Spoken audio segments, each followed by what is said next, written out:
From 1940 to 1957, a man known as the Mad Bomber terrorized New York City. He set off 32 bombs in public places, often in movie theaters. For years, the New York City Police Department couldn't solve the case, so they asked a psychiatrist to assemble a psychological profile of the unknown bomber. The first offender profile was by James Brussel in the Mad Bomber case. If there were others before him, no one who's looked has been able to find it yet. Dr. Brussel's revolutionary tool helped the FBI create a new method, criminal profiling, that changed American criminology forever.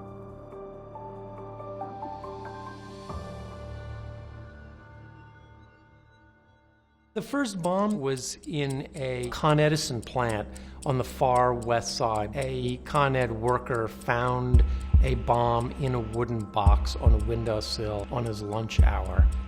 And in that box was a note, Con Ed crooks, this is for you. The notes kept coming. The bomber sent threatening letters to the police, newspapers, and to Con Edison, each signed with the initials FP. Then, 11 years after the first bomb was found, another exploded in Grand Central Terminal. Moments later, a phone rang in the Grand Central Oyster Bar. Was there much damage? A man asked. His voice had a slight foreign accent. After the Grand Central explosion, more bombs went off in quick succession.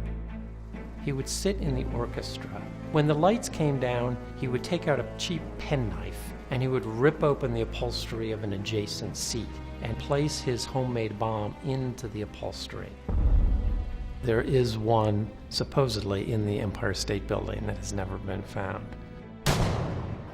At its worst, it was similar to 9/11. People were scared to ride the subways, scared to go into department stores. It was as if his madness was contagious. In one case, a woman turned her husband into the police.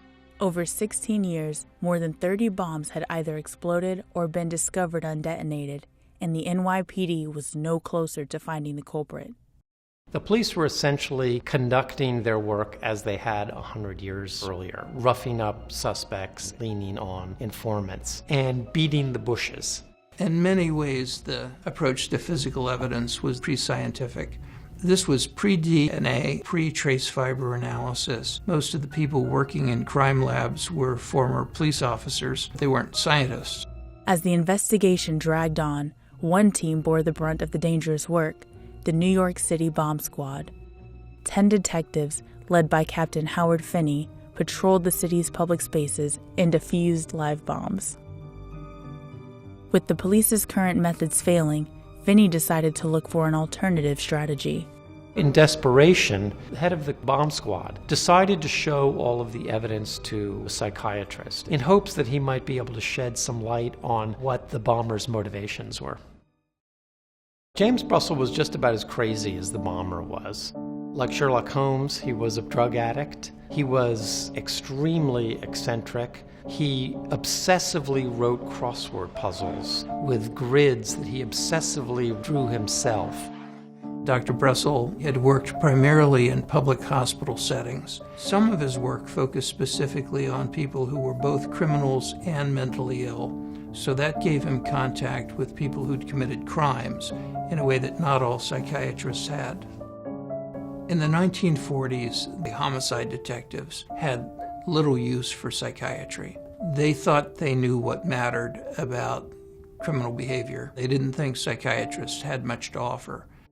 Coincidentally, Dr. Brussel had followed the Mad Bomber case from the beginning and had a plan to create a radical new method that would help to catch him. Howard Finney came to Dr. Brussel's office with satchels of evidence. Dr. Brussel examined this evidence. After about 2 hours, he turned to Detective Finney and he said, "The man that you're looking for lives in a northern suburb of the city. He's never had a girlfriend. He has a history of workplace disputes. He comes from a Slavic background. He's somewhat impoverished." And the last thing he said was, "When you catch him, he'll be wearing a double-breasted suit, and it will definitely be buttoned." The reason he got that profile correct had to do with his being presented evidence that contained usable clues, his psychiatric insight into what some of those clues might mean, his inference that the killer would be of Slavic origin was based on his knowledge that bombing was favored in Middle Europe. The use of stabbing was frequent in Middle Europe. The use of both together implied this person would have been influenced by their ancestors. When Dr. Brussel analyzed FP's letters, he recognized persistent and logically constructed delusions. He saw that FP believed forces were controlling him and plotting against him. These characteristics were consistent with paranoid schizophrenia. He was correct that the bomber would be neat and properly dressed, and that he inferred from the meticulousness of the bomb construction. People who are paranoid and see themselves as flawless want others to see them that way, so they follow the rules, they do precisely what's expected, and they think others should do so too. Dr. Brussel told Captain Finney to publish the criminal profile in the newspaper. If FP was the self-righteous paranoid that Brussel believed him to be, he wouldn't be able to resist an opportunity to set the record straight. A letter was published in the New York Journal-American, and lo and behold, the bomber wrote back. And with each letter, the newspaper would learn a little bit more about the bomber, information that they, of course, would share with the police. By triangulating this information, they were able to look for a file in the Con Ed records of disgruntled former employees. They eventually closed in on the file of an employee living in Waterbury, Connecticut. The police knocked on the door at midnight, and a middle-aged man came to the door. He fit Dr. Brussel's description pretty much exactly. When the detective said, "Go get dressed, you're coming downtown with us," sure enough, he came out of his bedroom with a double-breasted jacket, and it was buttoned. He turned out to be a man from a Lithuanian background named George Mateski. He was, in fact, the bomber. His motive was revenge against the Consolidated Edison Company for a 1931 plant accident he believed gave him tuberculosis. Now he faces sanity tests and trial. His campaign ended.